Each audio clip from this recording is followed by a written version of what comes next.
Yo, what is up guys, Grim here, and in today's video I'm going to be taking you through a farm which I've personally been doing on a weekly basis, and that is the Simulated Universe Relic and Credit Farm. Now this is completely optional and is only there for people who are looking to play a little bit more of the game and have a little bit of extra spare time on their hands and they just want to get in some more battles and use some more blessings. So don't feel pressured at all to do this, of course it's not mandatory. Alright, with the disclaimer out of the way, let's get into the video.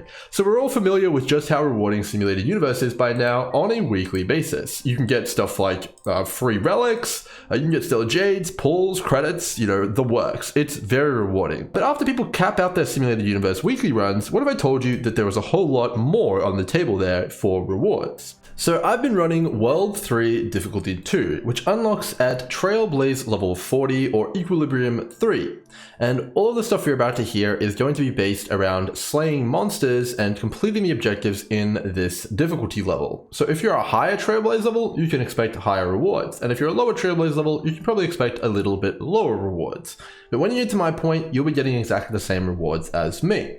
So what are those rewards? Well, I'm going to give you guys the breakdown here. You can expect if you did a full Simulated Universe weekly run to earn roughly 200,000 credits and close to 400 green relic XP materials. Now, to kind of put that in perspective though, how much is that in terms of stamina at Equilibrium level 3? Well, that's 421 stamina worth of materials there. If you compare the relic materials to how many relics you get from a Cabin of Corrosion, if you turn them into experience, and if you compare the credits to doing the credit calyx, that's what it ends up breaking down to be. Now, if you want to get really specific though, and you want to know how much you're earning per run, because I'm pretty sure most people aren't going to be able to do the full weekly farm, you're going to be getting roughly 12.6 stamina worth of rewards per run, or 6,500 credits, or 12 relic materials. Now, the question is that worth your time? Well, in my opinion, it's actually not bad. You get roughly 10 stamina per hour, and a Simulated Universe run for people who are playing, reasonably fast is only going to take you roughly 25 to 30 minutes. So while you're playing the game and farming Simulated Universe, you're actually getting triple stamina efficiency for that gameplay time, which in my opinion is actually a pretty good use of your time if you are interested in running that as a bit of a bonus thing, which you want to do. Alright, now that you have a pretty good overview and you've decided probably whether or not you want to even farm this or not, let's get into the specifics so you actually understand how to do the farm as well as how it works. So when you come into Simulated Universe, you'll notice that there is 3 separate reward sections here. There's the first clearance reward, which everyone should be doing for every difficulty and every world, if they can at least once to get the extra juice. Then there's also immersion rewards, which you can spend your stamina to get, but then there's these extra drops. These extra drops don't cost any stamina to engage with, and you can get them up to 100 times per week. Now, what are the extra drops? Well, they're essentially a loot table that you get access to every time you slay an elite or boss in the Simulated Universe. So what is an elite or boss? Well, an elite is basically what it sounds like. It's those big chunky enemies which have a portal named Elite Encounter. And the boss, of course, is the end boss of the world. All of these monsters, of which there is going to be 3 in total in each Simulated Universe run, drop credits, relic experience, as well as ascension materials. Now, the ascension materials are the common variety, which is a bit unfortunate, but nonetheless, you will get some and it will be useful, I'm sure. So, I mentioned the word 100 though. So what does that mean? Well, there is a weekly cap on how many times you can get these extra drops, and that is 100.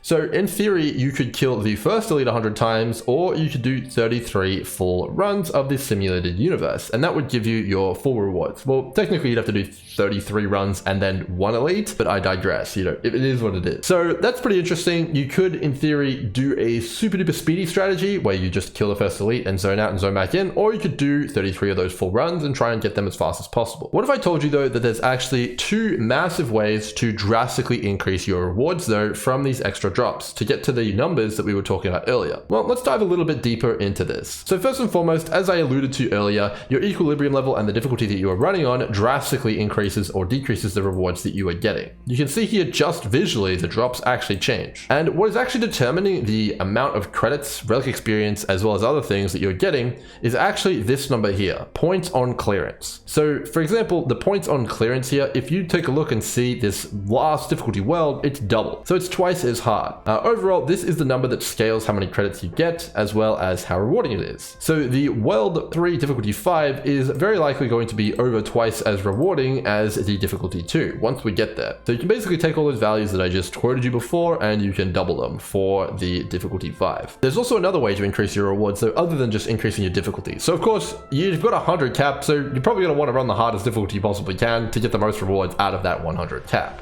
But there is another way to increase that difficulty. So we've got two strategies already that we've discussed. You can kill the 100 elites, or you can kill 33 runs. Now, I'm here to tell you that there is a big difference between those two strategies. Let me dive into a few numbers. So I've run a ton of this simulated universe, and I've recorded all the drops that I got for you guys. It's in a spreadsheet here on the screen. Let me read some stuff out to you guys. So from the first elite, when slaying them, I got an average of 1,108 credits for killing it many, many times. And I also got an average of 2.1 relic dust, which is this item here. Now, what's particularly interesting though is when you get to the second elite and I killed that, I didn't get 1,100 credits. I got 2,150 credits on average. And I also got 3.7 dust. Now, of course, if you get a bigger sample size, which means more kills and, getting more and more experience, kind of over a larger amount of runs, I'm sure these numbers would average out, but overall, it's very, very clear that going deeper in runs and slaying harder elites and completing runs is much, much more valuable. And this is especially prominent when you get to the end boss. So we know that the first elite gave 1,100 credits, but killing the end boss, for example, in World 3, that's Japad, actually gave me an average of 3,269 credits, and on average, 6 relic dust. This is literally straight up triple the reward of the first elite. So I'm pretty sure that most people are going to want to be doing full simulated universe runs for the maximum rewards, as it just seems to be far, far better. Next up, I wanted to put the rewards you get in Simulated Universe a little bit more context on a run-by-run basis. So right now in the Caverns of Corrosion, if you run a run, you're going to get 1 piece of gold gear at Equilibrium level 3, 2 pieces of purple gear, and 3 pieces of blue gear. Now the XP which is associated with that is as follows. You get 1,500 XP for a gold piece, 1,000 for a purple piece, and 500 for a blue piece. Now the Cavern of Corrosion costs 40 stamina to run. So if you divide all that by 4, you actually get 1,250 relic experience to feed into your other relics if you turned all of that into materials. Now, if you actually compare that to doing 1 simulated universe run, you actually get 1,175 experience from that 1 simulated universe run. So it's actually equivalent to doing 10 stamina worth of Caverns of Corrosion every single simulated universe run. Now the catch is here with Caverns of Corrosion is I don't think you're actually going to want to turn all of those relics into materials, not really immediately at least. You're going to probably want to be hanging on to that gold relic, and the purple relics might be useful as well. So the simulated universe is going to give you unadulterated, easy to use materials, which you will have no guilt and no real need to think about using on your items. Now, it's a little bit more interesting than that though. Let's kind of quantify that a little bit more though. So if you did the full 33 runs per week, you'd get 391 dust. What is that in terms of in-game power? So right now, if you take a look at my characters, I've leveled up most of my relics to roughly level 6 or level 9, depending on the character here. I've kind of gone a little bit more overboard on some, but mostly it's going to be 6 or 9. Now, level 6 is a pretty good stopping point in my opinion. It's going to give you enough juice to kind of really get going in Equilibrium level 3 and even start cracking into some of the Forgotten Hall. Now, if you were to have 75 dust, which is basically equivalent to a certain amount of experience in the game, you could actually level up a gold relic to level 6. Now, what's cool about that is that you get 391 dust a week from the Simulated Universe grind. So you can actually level up roughly 5 relics all the way up to level 6, which is a full character's worth of gear almost. And you can kind of gear up that character as you see fit. And it's not going to cost you any of your Cavern of Corrosion farms either, which you can kind of keep all the items that you get from that now. So that's definitely pretty handy. Now to give you guys a bit more context about the credits, this is definitely a lot less important than the relic materials. That's really where a lot of the value of this farm comes in. But you do get a pretty good amount of credits as well. Take a look at the golden calyx here. You get 20,000 credits per 10 stamina, and you get 200,000 credits in the Simulated Universe run for free. So basically by doing the Simulated Universe run, you're actually running 110 stamina runs of the Bud of Treasures every week, basically for free, which is pretty damn cool, and I think it's a pretty handy bonus. Now of course, even if you ran half of these, even if you ran 1 Simulated Universe run, you'd still be getting value, and as long as you're having fun with it, I think that there's nothing wrong with it. Lastly, I want to talk a little bit about maybe some of the different builds that you might want to use to try out the simulated universe farms. So first and foremost, if you're looking for maximum fun, in my opinion, the most fun way to farm simulated universe, which I've found, is actually to rotate between all of the gods. So you can pick which god you actually align with in the simulated universe, and I think it's actually most fun to kind of rotate through them. So I'll do a Cliffoth run, a Fully run, an Aha run, I'll Eon run, and Nanook, Ix, Yoshi, back to Cliffoth. And I think it's really fun to rotate through them and experience the different gameplays and challenges that have their going. In addition to that, you can also rotate through the worlds to really mix up your gameplay and get a pretty fresh experience. Now, of course, you can compare this gameplay to something like Slay the Spire or other roguelike titles, and it's actually a fully fledged game. It's really, really fun. You can use other units, and I think overall you guys are going to have a blast just playing around in the simulated universe, and feeling like you're actually getting rewarding is kind of the bonus to all of that.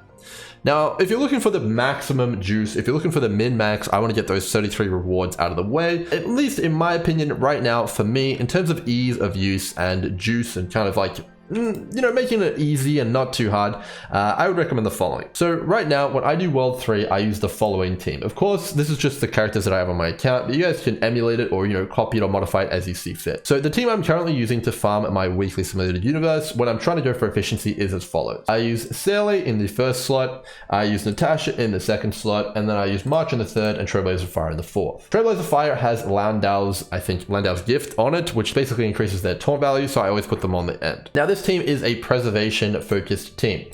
It focuses on getting as many shields as possible, choosing all the preservation blessings, and giving the team massive nukes with the preservation god power. Now, the thing about this team though is that it is fantastic on autoplay. Overall, the shields are going to make it so you basically never die, as long as you've got reasonable gear on your shielders, and you also do a pretty good amount of damage to the point where you're going to be able to clear out those runs in 25 or 30 minutes, which is going to give you some pretty good stamina efficiency as well. Now, overall, I actually think that there's another blessing and another god which is better, and that is the God of the Hunt. The God of the Hunt is by far probably going to be the fastest and most efficient to farm simulated universe with. Now, I think that you actually need some pretty good characters in order to use him effectively, because you need to kill the boss before they kill you. Especially in high difficulties, I imagine this might be a little bit challenging with how flimsy some of the Hunt characters are. But I definitely think it's going to be the best in the long run. Now, if you want to further optimize things, which I don't actually necessarily recommend, you can also get into the area where you start skipping the trash monsters. When you're farming, you actually only need to kill the very last monster in each of the areas to open the portal. So you could, in theory, skip monsters and forego getting blessings in order to speed up your runs and get even faster and get to the 33 cap even faster. Now, I don't recommend that personally, and I'm not going to do that because I really enjoy the gameplay of Simulated Universe, and I like playing with all the different god powers and seeing what builds I can come up with. But it is there for you super min-maxers. If you want to try and blast out all 33 runs in the fastest possible time, it's probably going to be Hunt, and it's probably going to be skipping all the trash mobs on the way to the end. So hopefully you guys have learned something new in this video, and it's given you something to try out and at least have a bit of an experimentation with, and maybe a few more rewards as well. If you learned something new though and you enjoyed the video, make sure to chuck the video a like if you thought it was really good, and subscribe to the channel for more content. There's plenty more on the way. And until then, hope you guys have enjoyed. Cheers.